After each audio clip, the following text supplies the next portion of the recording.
আপনার স্বামী হচ্ছে আপনার লাইফে একটা বটবৃক্ষের মতো, যে বটবৃক্ষের নিচে থাকলে ছায়া পাওয়া যায়, যে বটবৃক্ষের নিচে থাকলে শান্তি পাওয়া যায়।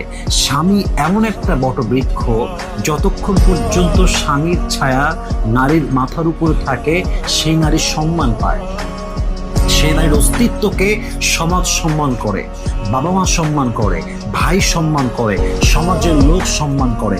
আজকে স্বামী মাথার উপর থেকে হারিয়ে যাক, স্বামী মারা যাক, স্বামী তালাক দিয়ে দিক, তার পরের দিন থেকে প্রত্যেকটা মুহূর্তে বুঝবেন যে স্বামীর ছায়া, স্বামী থাকা কতটা মূল্যবান, স্বামী থাকা কতটা গুরুত্বপূর্ণ।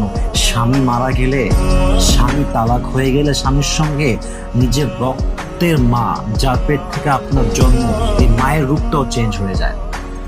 বেশিরভাগ ক্ষেত্রে বাবার রূপটাও চেঞ্জ হয়ে যায়।